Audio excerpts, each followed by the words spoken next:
grabar ahora la ficha de Hortensia Cuéllar, que escribió, bueno, vamos a hablar de un fragmento que habla de el conocimiento o desconocimiento de los fines de la educación. Bien, bueno, Hortensia, ahora esta grabación va a ser bastante esquemática. Hortensia Cuéllar habla de teleología, que dice que todo lo que hacemos en la vida lo hacemos por algo, siempre tenemos un fundamento, tenemos una finalidad. Aunque no lo sepamos, pero sí, siempre hay un motivo, siempre se hace algo por algo.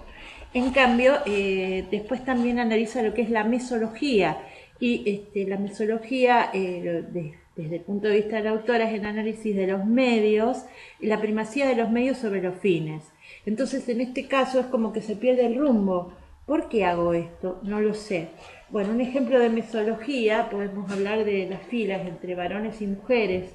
Los chicos, ¿por qué? ¿Por qué seguimos formando así? Porque si ahora tenemos igualdad de derechos, las mujeres, hay luchas y todo, pero cuando vamos a la escuela formamos por un lado los varones y por el otro lado las mujeres, y lo hacen de una manera natural, sin saber por qué lo estamos haciendo. Eso es mesología, que hay primacía de los medios sobre los fines y que se ha perdido el rumbo. Bueno, después otras cuestiones que también analiza la autora es, por ejemplo, la cuestión del curriculum vitae, de los currículum, o sea, de los NAP educativos, de los recursos didácticos, la tecnología. Bueno, ¿qué son estos? Son medios para conseguir un determinado fin. En este caso, ¿qué pasa? Pero cuando utilizamos, como en esta fiebre que hay de la era digital, que utilizamos la tecnología a full, o estamos utilizando, por ejemplo, todo tipo de recursos didácticos, pantallas, afiches, etcétera, y lo usamos por el recurso mismo, porque queda lindo, porque sí, y no nos explicamos para qué, cuál es el fin, entonces hay una primacía de los medios sobre los fines, y eso justamente se critica porque está mal. Después, otro ejemplo de la primacía de los medios sobre los fines podría ser el adoctrinamiento.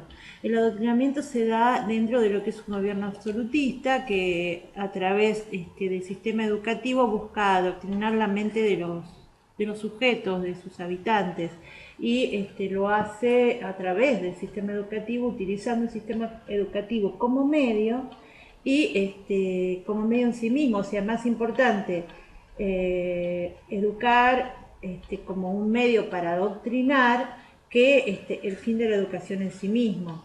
Entonces, ¿para qué lo estamos haciendo? Bueno, en este caso queremos individuos dóciles, individuos que no critiquen, individuos que se adhieran fielmente al proceso, al gobierno, y que queden alienados al aparato del Estado.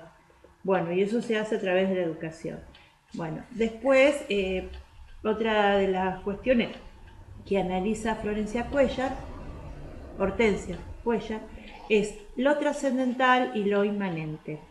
Bueno, ¿cuál es la diferencia? Que uno va más allá del proceso y otro encuentra, el fin está más allá del proceso, la esencia está más allá del proceso, y que es lo esencial, es lo que le da sentido al proceso. O sea, buscamos el sentido del proceso, lo esencial, y lo esencial está por encima del proceso, está más allá del proceso.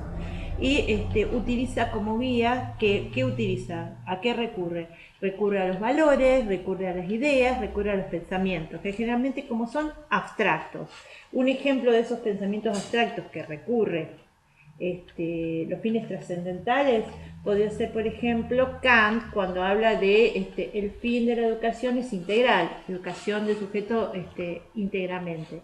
Bueno, entonces, ¿qué decimos? Que está por encima. Otro ejemplo de fines trascendentales, que el fin de la educación es la felicidad.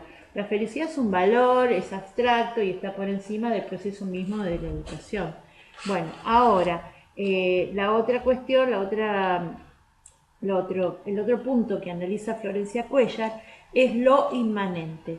Bueno, lo inmanente es aquello que se encuentra, o sea, donde el fin, la esencia, lo encontramos dentro del proceso mismo. O sea, lo esencial, lo esencial lo esencial está más allá del proceso. Lo esencial es lo que le da el sentido, el fin, el sentido del proceso es lo esencial que está más allá, que es un valor. En cambio, aquí lo esencial es el proceso en sí mismo, es el mismo proceso. Entonces, el fin, el fundamento, la esencia, es está explicada. Entonces el fin, el fundamento, la esencia es explicada dentro del mismo proceso, o sea, está dentro del mismo proceso, desde el lugar y la época en que estamos viviendo. O sea, eso es un pensamiento culturalmente situado, por ejemplo. Y ponemos un ejemplo: la tecnología, estamos en la era digital, por lo tanto las escuelas debemos enseñar tecnología con el fin de que el sujeto se inserte en esta misma sociedad.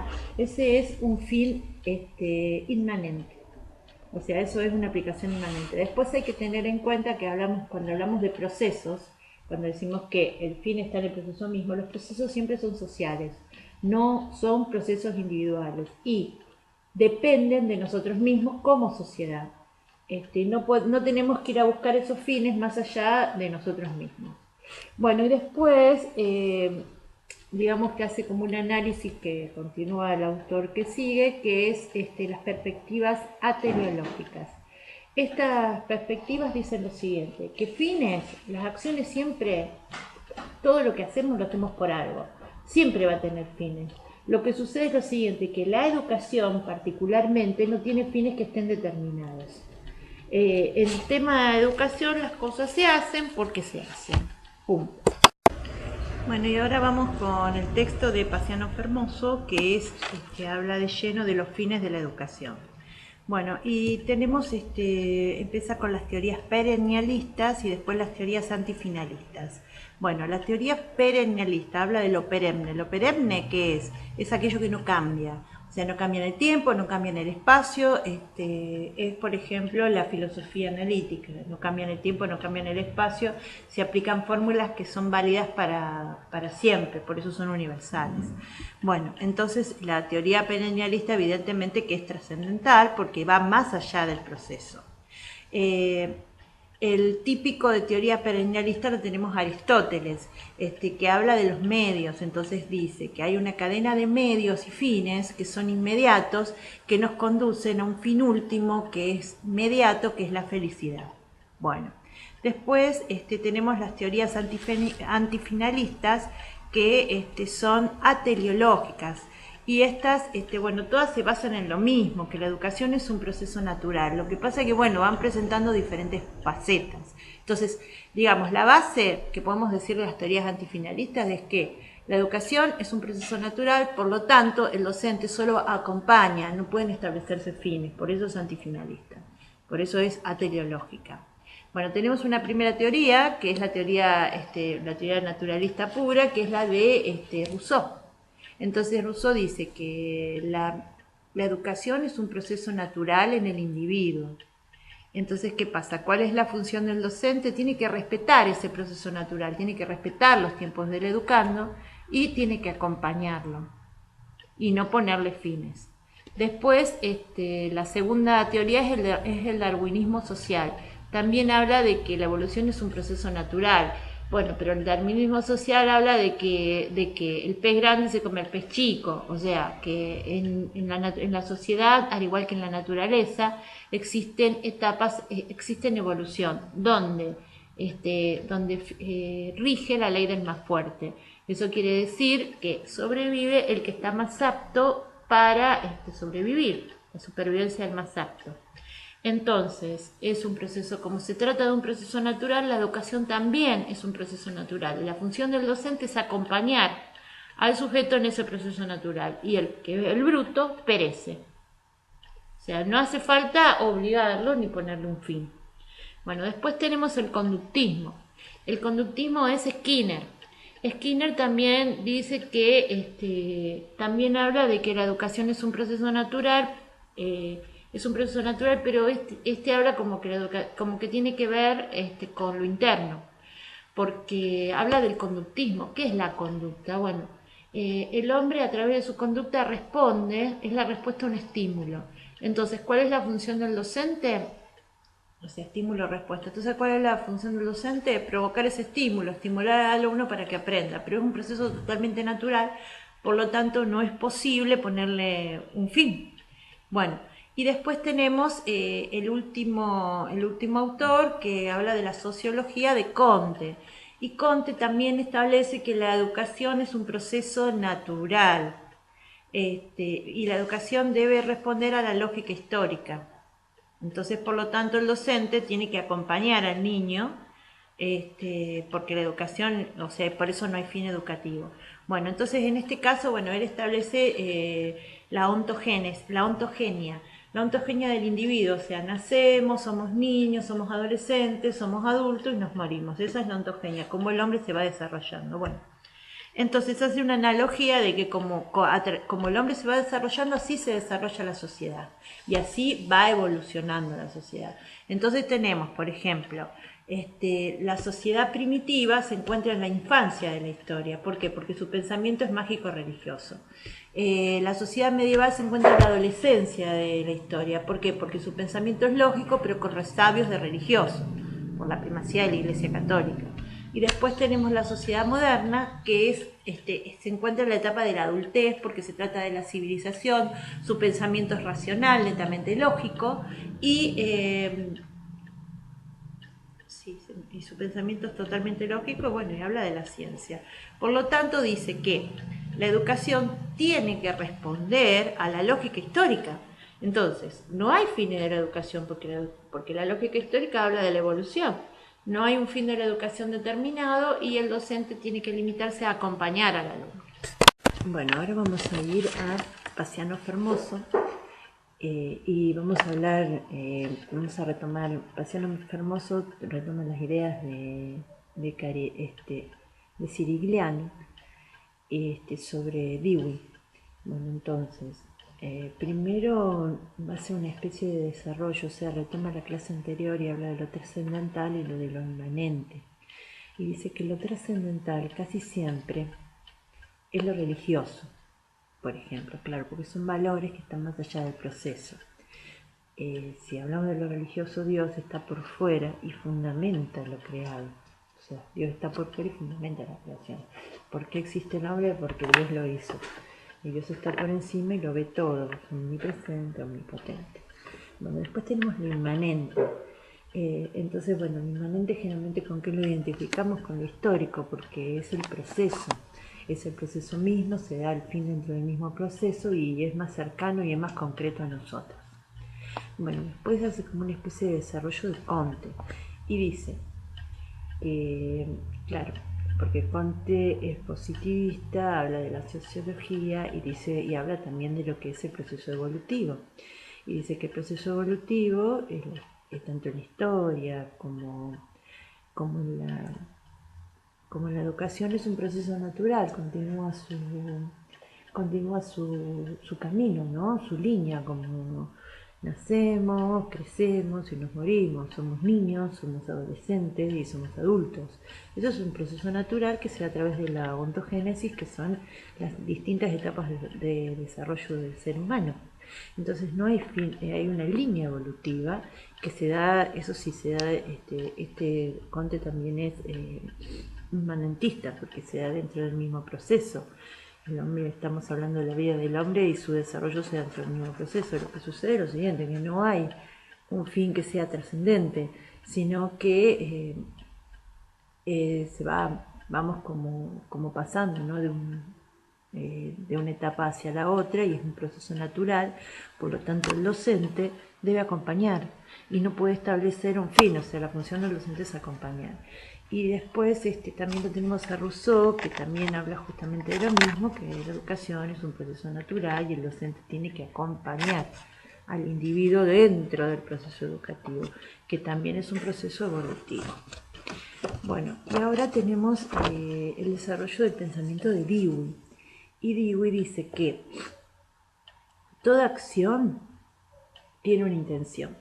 O sea, toda acción tiene una intención. O sea, toda acción, toda cosa, todo lo que hacemos, siempre lo hacemos por algo. Si tiene un para qué, un fin. Pero lo que sucede es lo siguiente, que si bien es verdad eso, en la educación ese fin, esa intención, ese objetivo está dentro del proceso educativo. O sea, dentro del mismo proceso. Digamos que el fin no va a estar separado de los medios, sino que se dan al mismo tiempo y están en el proceso educativo. Bien, porque se dan al mismo tiempo. Por ejemplo, se aprende a leer leyendo. O sea, ahí tenemos un objetivo, tenemos un fin particular que es aprender a leer. Y tenemos el leyendo, que es el medio para poder llegar a ese fin, y las dos cosas se dan dentro del mismo proceso, por eso es filosofía en la educación. Bueno, después se dice que se aprende a ser profesor, que ese sería el fin, tener un título, acreditar, formándome, y ese es el medio. La educación, en educación nada se hace porque sí. Siempre hay una intención, por eso dijimos que nada se hace porque sí, siempre hay una intención, hay una finalidad. Lo que sucede es que esa intención se da conjuntamente con el medio. Hay una... Dewey critica a aquellos que ponen el fin después del proceso, porque eso para él no tiene sentido. Por ejemplo, aprende matemática cuando te preguntan ¿para qué me sirve? Y contestarte hará algo, el día de mañana te va a servir. Eso es no ponerle un fin en el proceso y es hacer que el alumno se desmotive también. Bueno, después, acá habla de una cosa importante, que habla de la formación. La formación es un medio. La formación sí es un medio, pero no es un medio vacío, sino que tiene un contenido, y ese contenido es el fin, porque la formación se va construyendo en el proceso, a través del fin que es formarme. Entonces, formación y formarme son dos cuestiones que se dan dentro del mismo proceso. Y lo más importante para Dewey es que eso, tanto el medio como el fin, se dan en el ahora. O sea, la persona en todo momento tiene que saber el para qué. Tiene que saber para qué justamente para poder motivarse. La finalidad de formarme, el medio es la formación. Y después, una aclaración que no hay que confundirlo a Dewey con las escuelas progresivas, como habla Cirigliano. ¿Por qué? Porque las escuelas progresivas son esas del mero hacer, o sea, haciendo se aprende haciendo. Entonces, ¿qué pasa? Ahí sí que hay una metodología, porque estamos confundiendo los medios con fines. Entonces nos quedamos en el medio. Bueno, y después hay una segunda parte que también desarrolla Formoso, que es la del análisis lógico de los fines educativos. Entonces ese es Paciano Formoso. Bueno, entonces tenemos 4 fines. El fin de la educación, los fines de la educación. Bueno, los critica los dos primeros porque son taxativos y son dogmáticos. O sea, el primero habla de un solo fin. Y el segundo habla de varios fines, pero también es una enumeración taxativa y esencialista, evidentemente. Bueno, después el tercero es los fines de la educación. Bueno, el tercero es un poquito más interesante en el sentido de que es más democrático, porque habla de fines de la educación. Eso quiere decir que reconoce que hay muchos fines de la educación y que se puede optar, y también se reconoce que hay una variedad de fines. Y el último es los fines en la educación, que esa es la postura a la que se ascribe el autor, porque establece lo siguiente, que la educación en sí no tiene fines, porque no hay nada que sea de ella, sino que los fines se dan en la educación, en el proceso educativo. ¿Por qué? Porque son planteados y son desarrollados por la comunidad educativa dentro del proceso educativo. Entonces, para cerrar esto, dice que los fines se plantean dentro del mismo proceso de la educación. Porque dentro del mismo proceso, en el proceso educativo, se van a ir dando objetivos, se van a ir dando procesos, se van a ir dando prácticas, o sea, dentro de la misma práctica, por eso se enseña en el aula. Dentro de esos mismos fines y en el proceso participan docentes y alumnos, pero ¿dónde se da? Dentro del proceso mismo.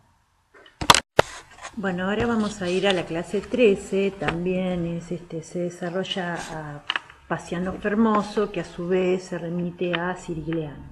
Y habla de los fines de la educación, que en este caso sería para mí la teleología educativa. Bueno, habla de que tenemos en una sociedad, tenemos ciertos fundamentos, o sea, tenemos ciertos fundamentos y tenemos condicionamientos.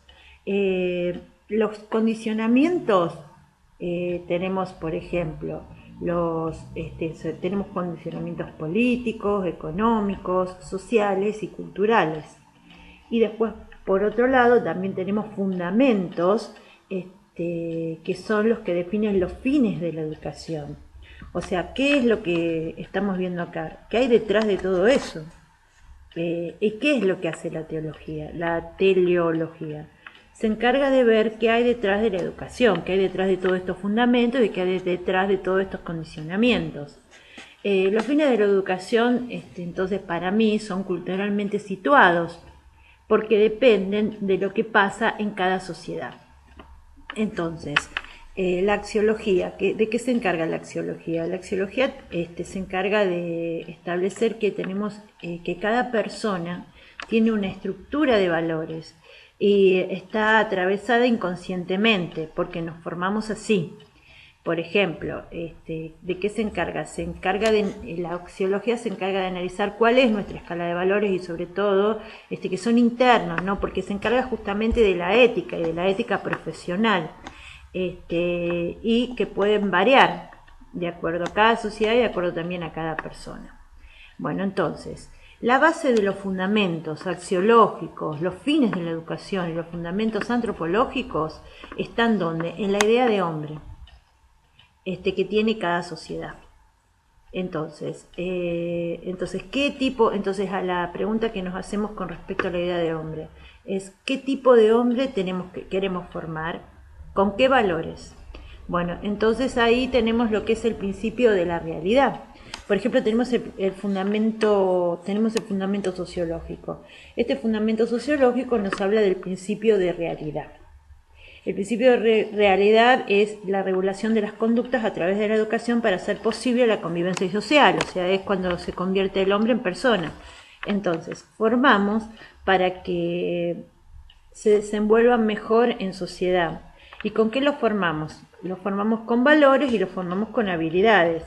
Esas son las condicionalidades. Habíamos dicho que las condicionalidades son de acuerdo a qué, a los fundamentos políticos, económicos, sociales, y por otro lado tenemos los fundamentos sociológicos y tenemos fundamentos antropológicos, o sea, esos son los fundamentos y que el fundamento antropológico es la idea de hombre que quiero formar. Entonces, pero ¿cuál es el resumen de todo esto? Que dentro de una sociedad, o sea, digamos, si queremos determinar el fin de la educación, tenemos que ver qué hay detrás de todos esos fines. Detrás de todos esos fines hay valores, hay condicionamientos y hay fundamentos. Entonces, los valores es la idea de hombre que quiero formar. Ese sería el fundamento antropológico. Y después tenemos el fundamento sociológico, que es la función social, que es la humanización que tiene la educación. Bueno, todo esto está bastante complicado, como está explicado acá, habría que volver a reformularlo, pero es más fácil decirlo de esta manera. Hay que decir que no hay que confundir fundamento y condicionamiento de la educación con fin de la educación, porque el fin de la educación es el resultado del análisis de los dos anteriores. Fundamento de la educación es la función de la educación, que es, por ejemplo, humanización, que es la función social de la educación, y valores, la axiología, que es la función antropológica de la educación. Y los condicionamientos son los sociales, lo político, lo económico, los culturales, que eso depende de cada caso concreto. Entonces, en base a todo eso y al caso concreto, donde vamos a formar exactamente qué fin de la educación queremos para esa sociedad en concreto. Bueno, es eso y nada más que eso. Bueno, ahora tenemos que ir, Formoso hace algo muy importante, que es la clasificación de los fines de la educación. Y habla de que está el fin universal, tenemos el fin universal general, que es universal, universal, general, abstracto, y tenemos también el fin general pero concreto. Y después tenemos los fines parciales, o sea, tenemos los fines universales, generales, y tenemos los fines parciales. Bueno, después, entonces, a su vez los fines generales se dividen en 4. Tenemos el fin general universal, que es el trascendente, el abstracto. ¿Y qué quiere decir universal? Universal, el significado de la palabra universal es donde todo confluye. Bueno, entonces, ¿qué tenemos ahí? Tenemos una idea. Esa idea se basa, esto es lo importante, que este fin es un solo fin y se basa en una sola idea. Esa idea, ¿cómo es? Es abstracta, universal, necesaria y se adapta a cada momento histórico, a cada caso en particular, a cada individuo y se puede aplicar a todas las sociedades. O sea, ¿qué pasa? Se adapta al caso concreto. Tenemos es una sola idea, el fin de la educación, por ejemplo, la felicidad de los chicos, y se adapta a cada sociedad, a cada momento histórico, a cada individuo, a cada momento histórico en particular. Bueno, después, Fermoso dice que esto es imposible porque todos los fines de la educación son concretos. Bueno, después tenemos una segunda clasificación de los fines generales, que es un fin de general pero concreto, no abstracto, no universal. Y justamente es el fin de una determinada sociedad, cultura, comunidad. Por ejemplo, lo mejor en este momento para la República Argentina es la educación en valores. Lo mejor en este momento para la República Argentina es la educación digital. ¿Para qué? Para que el niño se adapte a la sociedad cambiante con los cambios tecnológicos y la sociedad postindustrial. Bueno, eso es un fin concreto en una sociedad concreta. No, es un fin general, pero hacia una sociedad concreta. Bueno, entonces, por eso, porque ¿qué pasa? Los fines varían según la sociedad y el momento que se trate, según la sociedad, según de acuerdo a determinados intereses sociales e individuales. Entonces es muy importante esto, que los fines tienen que ser concretos, no pueden ser abstractos. ¿Por qué? Porque varían de acuerdo a cada sociedad y de acuerdo a sus necesidades y circunstancias. Y de acuerdo a sus intereses, que estos intereses, de acuerdo a sus intereses. Estos intereses pueden ser tanto sociales como individuales. Bueno, después ahora vienen dos fines más que son bastante complicados. Uno es que dice que el fin general explica todos los fines generales.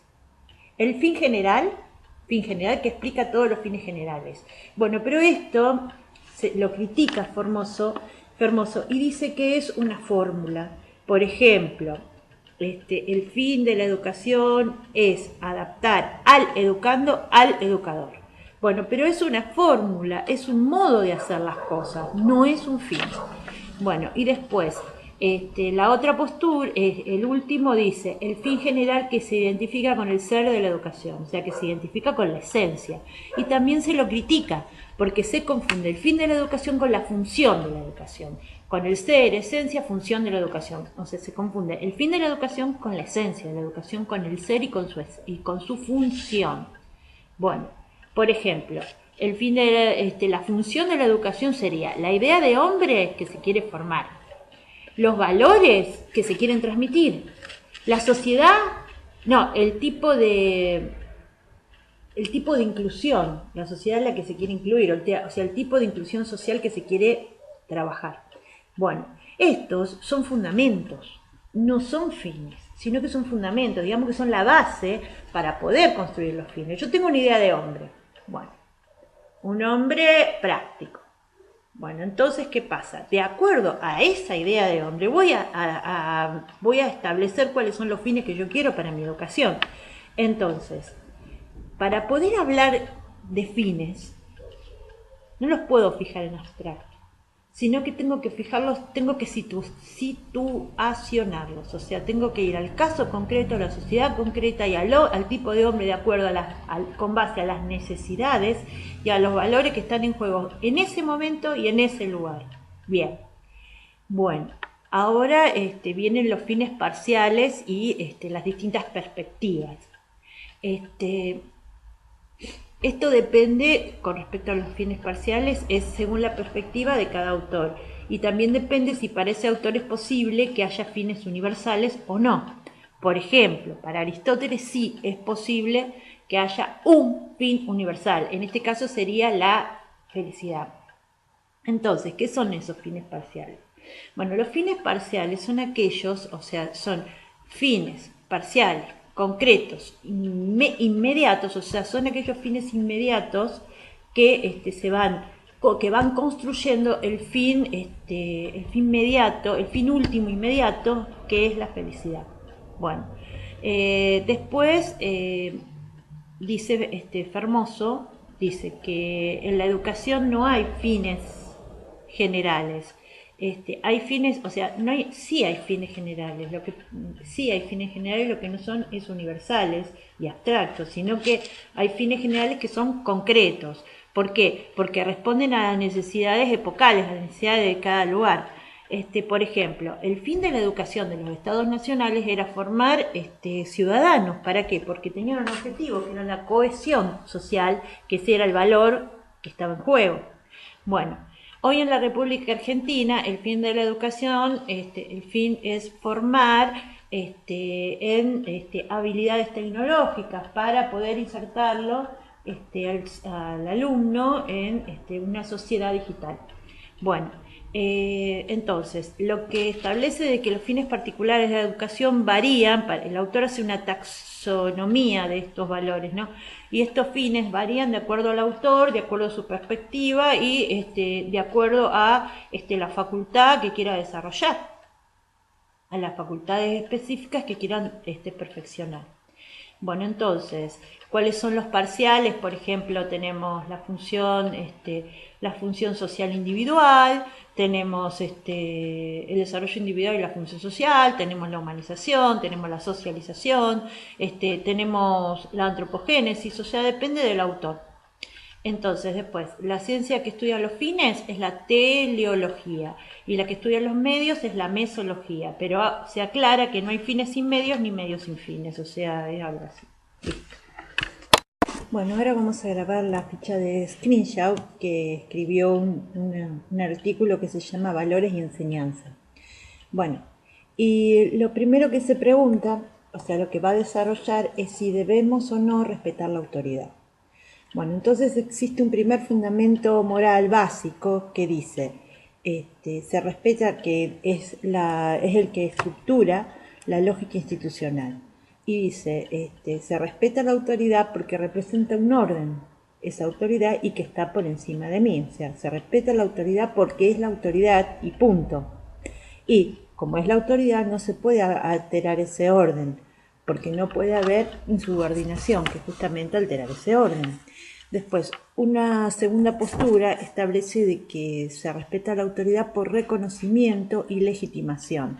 En este caso es por legitimidad y legitimación. Legitimidad quiere decir de que se sigue un conjunto de normas, de leyes, o sea, donde, por ejemplo, ¿por qué obedezco a mi profesor? Porque ese profesor siguió todo un camino legal, o sea, se recibió, acreditó, presentó su título, se presentó en la junta, presentó su currículum, fue nombrado para ser titular de mi cátedra, entonces en ese caso sigue un camino legal, así que es legítimo. Bueno, y después también, o sea, legitimidad, y después también porque tiene legitimación. La legitimación es del alumno hacia el docente, que es ese reconocimiento de la autoridad. Reconoce que esa persona lo que es competente, que está capacitado para poder ejercer el cargo por el cual ha sido investido. Bueno, eso ya está. Ahora la tercera postura, que es por libre aceptación contractual. Bueno, en este caso es un acuerdo libremente pactado por las partes y con antelación entre las partes. Bueno, a este pacto dentro de este pacto existe lo que es una postura moral. ¿Por qué? Porque estoy poniendo en juego mi palabra. Entonces, hay una doble obediencia o doble norma moral. Por un lado, respeto a la autoridad porque es lo que pacté. Y por otro lado, el respeto a mi propia palabra, porque acordé que eso va a ser así, o sea que no me tengo que, o sea, no tengo que ir contra mí mismo tampoco. ¿Y qué es lo que se acuerda? Bueno, se acuerda que las cosas van a ser así, que voy a respetar a esa autoridad y que voy a llevar a cabo ciertas actividades. Entonces, se acepta y se obedece, ¿por qué? Porque previamente, para poder llegar a ese pacto, cada uno ha puesto sus condiciones. Además, otra de las cuestiones, justamente porque es un pacto y se han puesto condiciones, el que manda también obedece. ¿Por qué? Porque tiene que cumplir con lo acordado. El ejemplo del profesor. Él manda que tenemos que hacer un trabajo práctico. Entonces, tiene que cumplir en corregir ese trabajo práctico, tiene que cumplir en venir a clase y dar la clase y explicarnos lo que nos haga falta. O sea, tiene que cumplir con la fecha pactada, no puede exigir que le entreguemos el trabajo antes, etc. Entonces los dos están sujetos al acuerdo entre las partes y tienen que aceptarlo porque libremente así lo han pactado. Entonces eso es el porqué. Ahora, un desarrollo posterior del autor que habla de que por qué el alumno debe respetar al docente. Bueno, la primera, aplicando lo anterior, aplicando la teoría, ¿por qué es la autoridad? Porque hay un orden y porque el docente está por encima del alumno. O sea, lo tengo que respetar porque es la autoridad y punto. Esa es la norma moral básica. Después, otra postura dice que porque entre el docente y el alumno se celebran cierto tipo de acuerdos que son previos y son libremente pactados. Entonces, entre el profesor y el alumno se pactan con antelación condiciones, se pactan con antelación condiciones que son aceptadas por las partes libremente. Por lo tanto, obedecemos porque pusieron en juego nuestra palabra. Entonces, ¿qué pasa? En este caso estamos quedando moralmente obligados. Entonces, por ejemplo, se pueden pactar momentos de descanso dentro de la misma clase, fechas de examen, fechas prácticas, modos de exposición, etcétera. También se puede pactar, otra de las cosas que se pueden pactar, que el docente puede traer 10 contenidos y que uno elija 5, eso también se puede pactar. Entonces, ¿cómo es esto? Bueno, este pacto se construye entre las partes libremente y en conjunto, hay una construcción en conjunto. Bueno, después otro de los temas que enfrenta el autor es la cuestión del deseo. El deseo puede ser positivo o puede ser negativo. Si tenemos un deseo positivo, como por ejemplo la solidaridad, entonces coincide con la norma moral.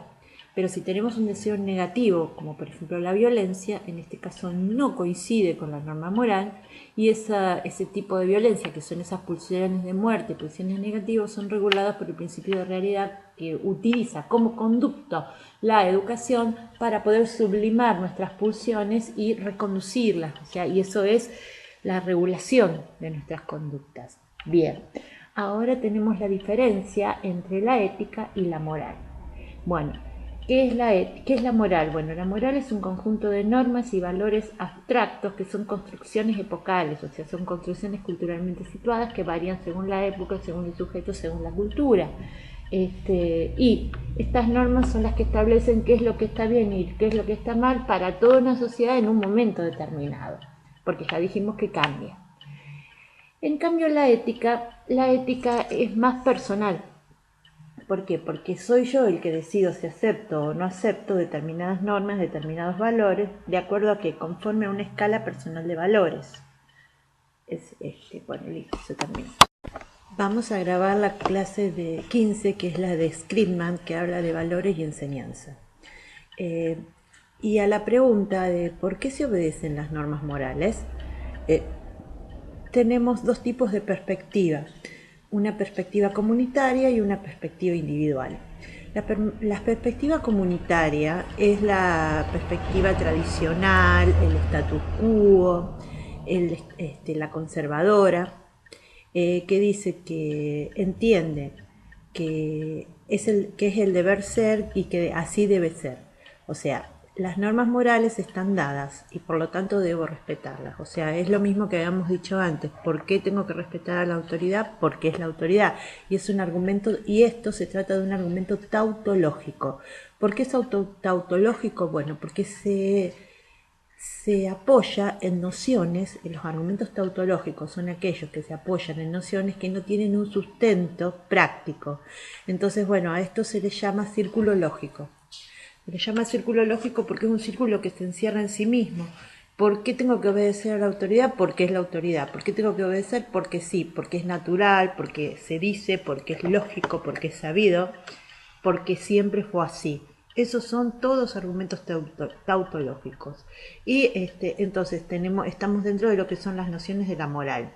Tenemos primero la perspectiva comunitaria, que la perspectiva de la comunitaria dice que debemos obedecer a las normas morales, debemos respetar a las normas morales porque las normas morales están dadas. Bien. Y después tenemos la otra perspectiva, que es la perspectiva individual, que esta es un poquito más interesante. La perspectiva individual dice que las normas morales son respetadas porque la comunidad, de una manera intersubjetiva, las acepta previa y libremente. Entonces, acepto libremente las normas morales y también por otro lado las puedo cuestionar. Si las puedo cuestionar, puedo decidir si respetarlas o no, si creo o no en ellas. Bueno, y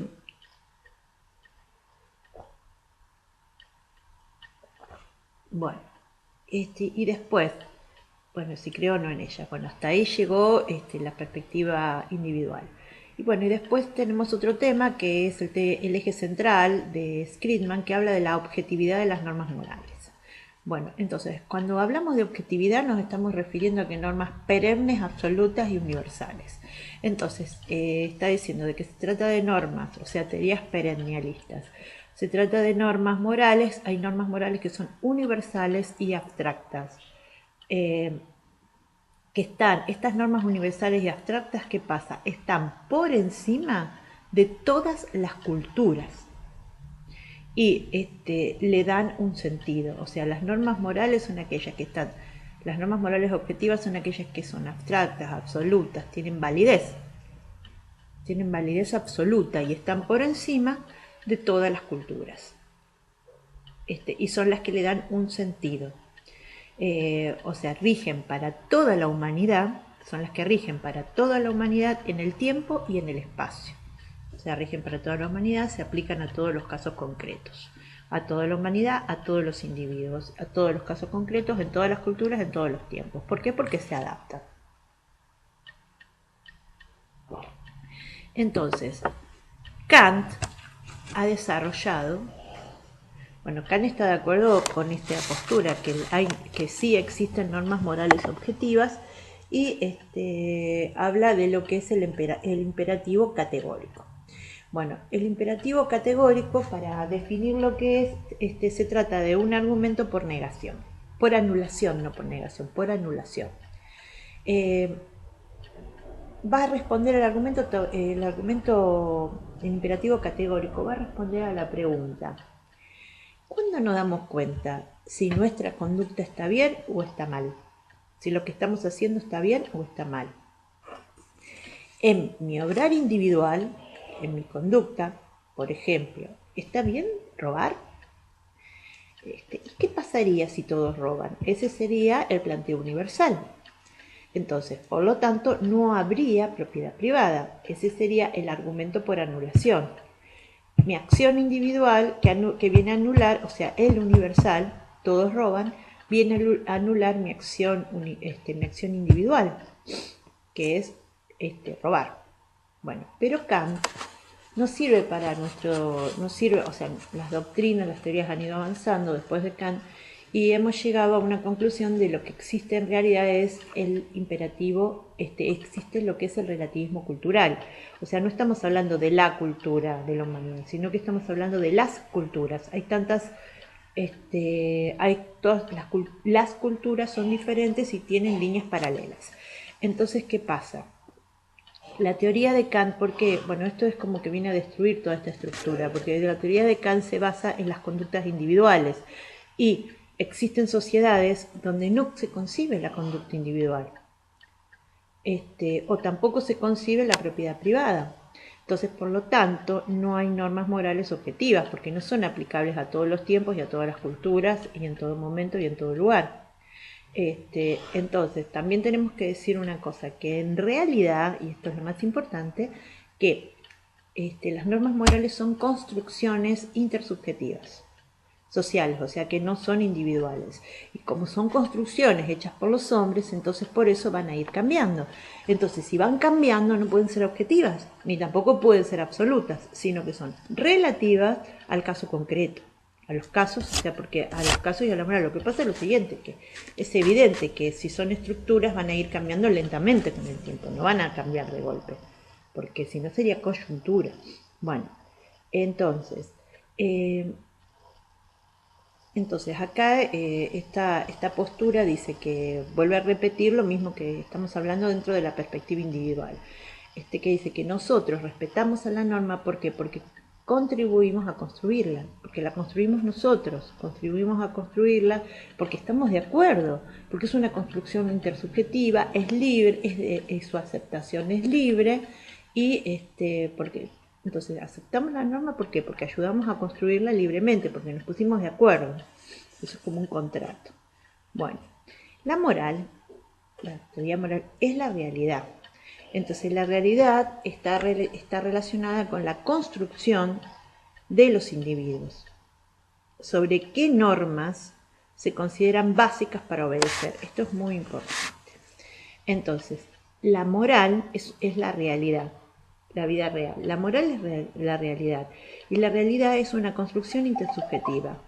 ¿Por qué es una construcción intersubjetiva? Porque los individuos se ponen de acuerdo, o es donde los individuos se ponen de acuerdo para determinar cuáles son las normas básicas que han de obedecer. Bueno, entonces, y es una construcción, porque las normas morales se van construyendo a medida que la sociedad va avanzando. Y es una construcción porque se basa en una lucha de opiniones, de posiciones. Es una lucha, es el resultado de luchas hegemónicas. Es el resultado de luchas hegemónicas. ¿Por qué? Porque es una lucha por el dominio, por imponer la voluntad, o sea, es dominio-resistencia, opresor-oprimido. Entonces, ¿qué pasa? De esas luchas, de ese proceso de institucionalización de las normas morales, hay un resultado que es el nuevo instituido. Entonces, es instituido, instituyente, instituido.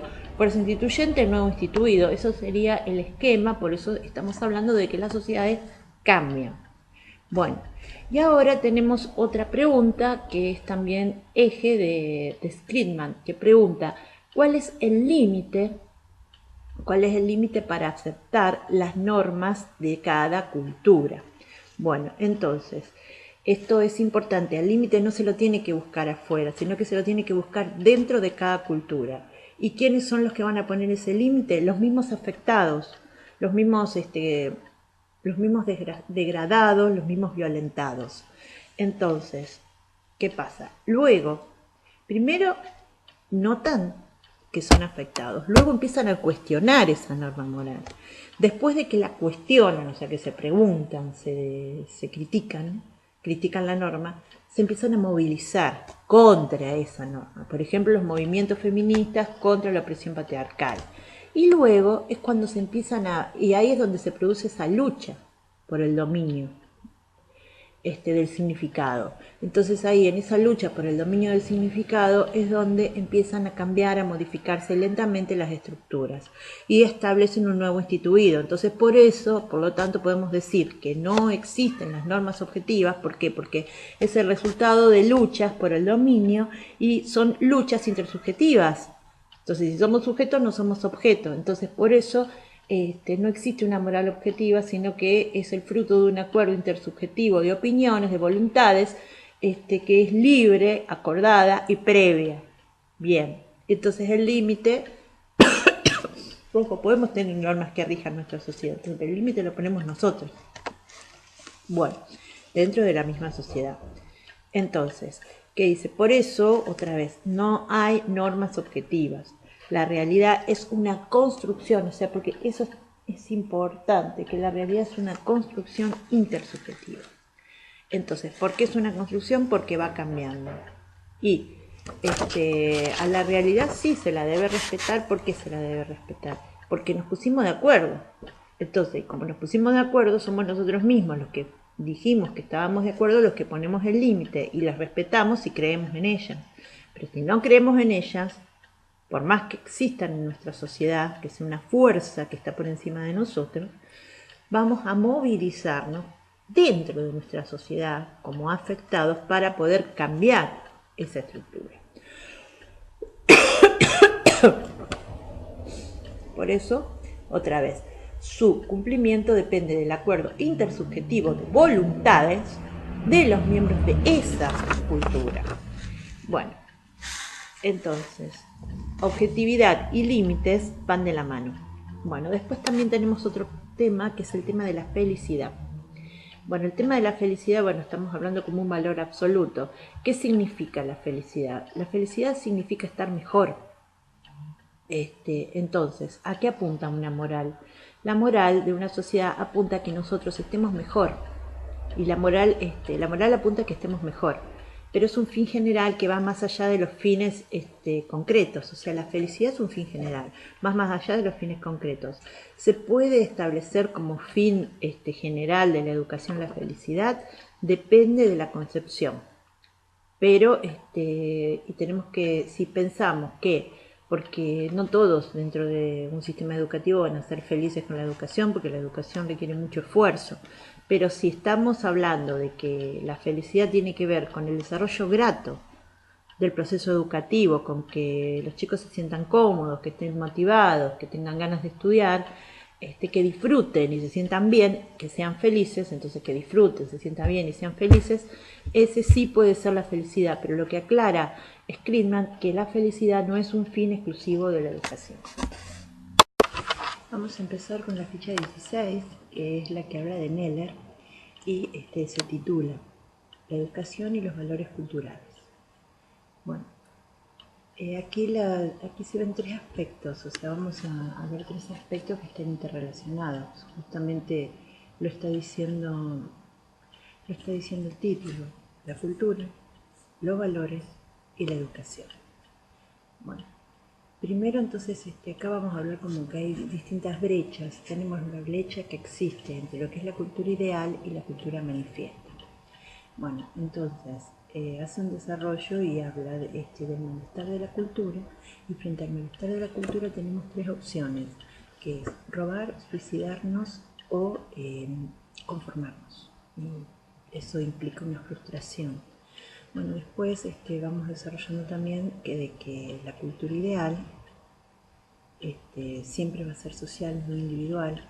¿Y a qué responde esa cultura ideal? Responde a lo que es el mandato cultural. Ese mandato cultural, ¿qué implica? Implica un criterio ascensional. Bien, entonces ahora, cuya meta que es, por ejemplo, ser y vivir como Ronaldo. Ese vendría a ser el discurso, ser y vivir como un futbolista, como una estrella. Ese vendría a ser como el discurso que nos impone la cultura dominante, que es la cultura ideal. Y lo importante que podemos decir es lo siguiente: el que lo quiere lo puede lograr con trabajo duro. Ese vendría a ser como el discurso dominante de la cultura, ¿no? Que dice que el capitalismo dice que quiere ser como Ronaldo, va a trabajar duro y lo va a conseguir. Bueno, eso es una mentira, es una parte de cultura ideal y de mandato, es una meta, un horizonte que nos proponen. Pero la cultura manifiesta, que es la realidad, lo que vemos en la realidad, nos dicen otras cosas completamente distintas, que estamos en una sociedad muy injusta, que hay escasez de recursos y que hay una distribución desigual, entonces es imposible que todos seamos Ronaldo. Y entonces, ¿qué pasa? ¿Por qué? Porque hay una imposibilidad, una falta de recursos físicos y materiales. Bueno, entonces, bueno, acá para antitético tenemos la cultura ideal versus la cultura manifiesta. Bueno, después, por ejemplo, un primer punto habla de que en la escuela nos enseñan a ser solidarios, a cooperar con los compañeros, a trabajar en equipo. Y resulta que cuando salimos a la calle, cuando terminamos el profesorado y vamos a buscar trabajo en la escuela, nos vamos a anotar en la junta, nos van a dar un puntaje y de acuerdo a este puntaje vamos a pelear, vamos a entrar en concursos y vamos a competir con nuestros compañeros con los que tuvimos que ser tan solidarios, ¿no? Entonces, la cultura ideal dice que hay que trabajar para salir adelante. Y la cultura manifiesta nos dice de que aún trabajando duro toda la vida, mucha gente no sale adelante y se queda donde está. O sea que no está ahí, está más que nada en las oportunidades reales que se le dan a unas personas sí y a otras no. Y también, esto es importante, que la cultura manifiesta dice que solamente salen adelante, solamente alcanzan las metas los que tienen los recursos para hacerlo. Y esos recursos son escasos y están distribuidos de una manera desigual. Bueno, ¿qué se propone la cultura ideal? Lo que habíamos dicho antes, se proponen objetivos y metas de éxito material. Y dentro de lo que es la cultura manifiesta, la realidad es que no todos tienen esos recursos para poder alcanzar esos objetivos. Por ejemplo, ser Ronaldo o vivir como un futbolista, ese vendría a ser un ideal. Y para la cultura manifiesta raramente se obtiene esas metas siguiendo los caminos que la cultura propone, porque no todos podemos ser futbolistas, ya sea desde el punto de vista físico, ni tampoco podemos tener lo que tienen los futbolistas, podemos vivir así. Bueno, eso es justamente lo relacionado con la falta de oportunidades y también tenemos en cuenta esto, que todo esto nos produce un malestar en la cultura. ¿Por qué? Porque nos damos cuenta que en la realidad no podemos alcanzar esas metas que nos proponen, que sobre todo están relacionadas con metas materiales, tener un celular. Entonces, ¿qué pasa? Frente a esa imposibilidad, porque que lo que la cultura nos propone como ideal, entonces, bueno, buscamos soluciones y la solución está en robar, porque estamos hablando de lo material, en suicidarse por no poder, porque entramos en una crisis muy seria, o la última opción es conformarse y vivir en el sufrimiento. Bueno, ahora también otro punto que vamos a ver también es conflictivo es la educación y la oposición de valores. Tenemos unos cuantos conflictos acá. Bueno, la escuela, ¿qué hace la escuela? La escuela transmite y reproduce los valores ideales de la clase dominante. Esto es importante, que transmite y reproduce los valores dominantes, los valores ideales. Transmite y reproduce valores ideales de la clase dominante. Y transmite dentro de su, porque también a su vez los profesores pertenecen a esa clase. Entonces, ¿qué es lo que transmite? Transmite su historia, transmite su lenguaje, transmite su cultura. Y eso lo hace en desmedro de la clase baja, la cual no se siente identificada. ¿Por qué? Porque no están hablando de su lenguaje, no están hablando de su cultura, no están tocando su historia. Entonces, bueno, en desmedro de la clase baja y de las subculturas que corresponden o son lo que se denomina una minoría. Pero tenemos que entender bien el sentido de minoría. Que el sentido de minoría no quiere decir que sea menor número, pueden ser un número mayor, lo que pasa es que son un número en desventaja económica, política, cultural con respecto a otro que está por encima, o sea, digamos que serían los oprimidos. Bueno, por ejemplo, en la escuela, ¿qué nos enseñan? Nos enseñan a hacer, también nos inculcan una serie de valores, o sea, nos transmiten una serie de valores que de acuerdo a la concepción que tengamos en cuenta, pero hay valores que son esenciales, que ya forman parte de nuestro ser, y que lo que la escuela hace es ordenarlos dentro de nuestra conciencia. O sea, la estructura nuestra conciencia moral. Por ejemplo, nos enseñan a ser puntuales, a esperar nuestro turno, a respetar las reglas, o sea, a guardar silencio, a levantar la mano. Bueno, entonces dice que la escuela nos enseñan, bueno, y esto es otra cosa que ya lo habíamos dicho, en la escuela nos enseñan a ser solidarios. Pero cuando voy a buscar un trabajo, voy a tener que competir con los mismos compañeros que me enseñaron a trabajar en equipo y a colaborar y a sentir empatía, igualdad, solidaridad, etc. Bueno, después otra de las cuestiones también que tenemos es que tenemos también otros tipos de valores como los valores, los valores conservadores versus los nuevos valores en surgimiento, los valores en surgimiento. Entonces, acá tenemos todo un desarrollo. Tenemos, por ejemplo, la sociedad patriarcal, los valores de la sociedad patriarcal machista versus los nuevos valores feministas, ¿no?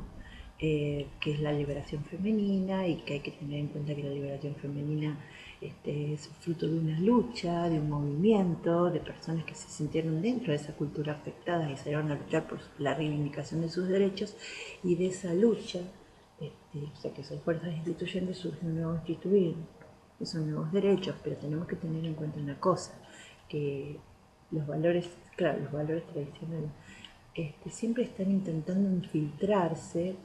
Y entonces, ¿qué pasa? Se infiltran y chocan con los otros. Hay constantes conflictos, entonces es como que se generan y regeneran constantemente los valores.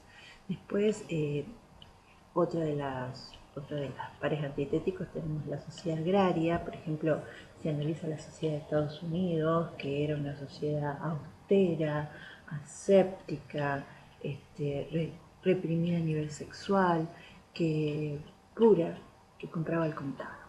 Y después versus la sociedad capitalista, que la sociedad capitalista es, o sea, que es como un fruto de la revolución industrial, ese hecho puntual que lo cambia todo, que trae como consecuencia también un cambio radical en la sociedad, porque se pasa al consumismo, el ahorro se pasa al consumismo, se pasa a comprar en cuotas, y también empieza a tener una gran gravitación el valor de la libertad.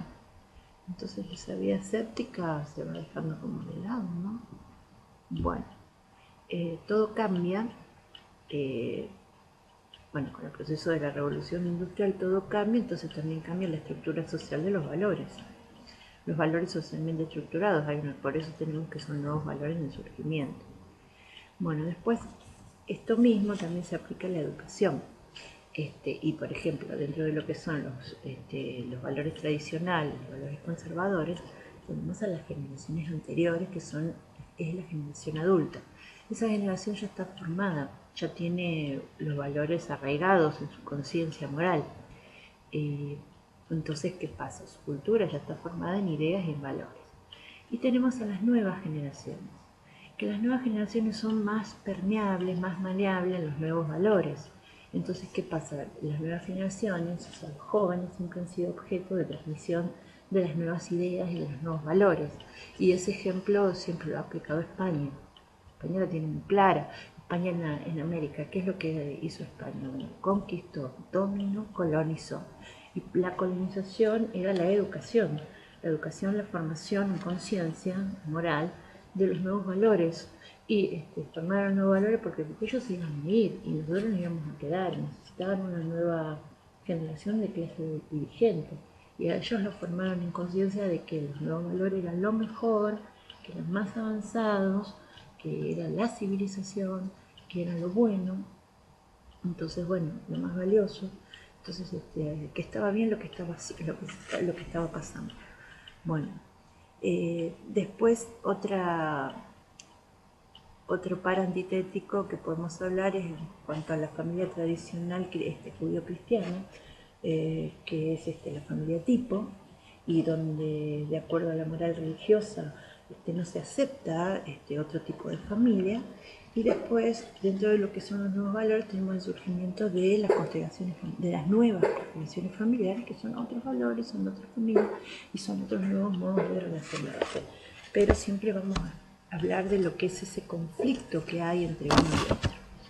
Bueno, después otro par antitético que se puede realizar es los valores dominantes versus los valores de la minoría, que más o menos ya habíamos dicho en anticipación, y esto se aplica muchísimo en lo que es la educación. Entonces los valores dominantes son los valores que pertenecen a la clase media, a la clase alta, que es hombre blanco y europeo. Hombre blanco y europeo, esos son la clase dominante. ¿Y qué pasa? Que es clase media. Bueno, son los chicos, si vamos a analizarlo desde el enfoque de la educación, los chicos están mejor alimentados, mejor vestidos, están más motivados, están acompañados por sus padres, son mucho más seguros de sí mismos, y ven a la escuela como un valor. Quieren ir a la escuela, saben que van a tener un futuro, que tienen un respaldo, entonces creen en la educación. Y ese es además otra cosa, por otro lado la escuela, que también pertenece a esa clase, ¿qué hace la escuela? Los apoya, los acompaña y comparte los mismos valores. Entonces, esa es la cultura de la sociedad dominante. Y bueno, podemos poner un ejemplo que está bastante claro, que es, por ejemplo, en la sociedad capitalista, las pruebas de calidad educativa. Las pruebas de calidad educativa son diseñadas en Europa y después, pero tienen una aplicación global. Entonces vamos a África, donde hay otros objetivos, es otra sociedad que cuenta con otros valores y evidentemente los chicos no van a seguir bien en África. Bueno, después tenemos a las minorías, o sea, los valores dominantes versus los valores de las minorías. Cuando hablamos de minoría, estamos hablando de grupos en desventaja económica, política, social, cultural. No estamos hablando de minoría en número, sino que más bien hablamos de desventaja. O sea, puede ser gran cantidad, pues un sector que es desventajado, puede ser la clase baja, como pueden ser también las subculturas. Entonces, ¿qué pasa? Ellos, a diferencia de la clase media alta, ¿qué pasa? Están peor alimentados, peor vestidos, no creen en la educación, su familia tampoco cree, por lo tanto no los apoya, porque para ellos lo necesitan para que vayan a trabajar, y consideran que si van a estudiar están perdiendo el tiempo, porque igual no van a salir adelante, tampoco creen en la sociedad, ¿no? Por otro lado, cuando van a la escuela, los valores que se transmiten no son sus valores, son los valores de la clase dominante. Ni tampoco se sienten extraños, pero tampoco es su lenguaje, ni tampoco es su cultura, ni su historia. Entonces, es verdad, los chicos se sienten muy extraños, se sienten mal y tenemos un problema porque puede haber chicos que tengan capacidad para estudiar y no tienen el mismo rendimiento que los chicos de clase media, porque digamos que viven en otra realidad, aunque estén coexistiendo, ¿no? Bueno, después el último par antitético es conservadurismo versus progresismo. Bueno, el conservadurismo son los valores tradicionales. Bueno, y se explica que en la escuela los valores se transmiten de generación en generación. Se transmiten tal cual se transmite la solidaridad, para que la persona termine como adhiriéndose, o sea, se adhiere a ella, pero porque por transmisión. Y dentro de esto tenemos al perennialismo y trascendentalista, que establece que como son trascendentales, establece que existen valores que están más allá de una cultura, del tiempo, del espacio, que son válidos para siempre, para toda la humanidad. Por eso son perennes, porque no cambian y son los mismos para siempre. Por ejemplo, la libertad, por ejemplo, la vida. Pues son valiosos en toda época y en todo lugar. Y después tenemos los esencialismos.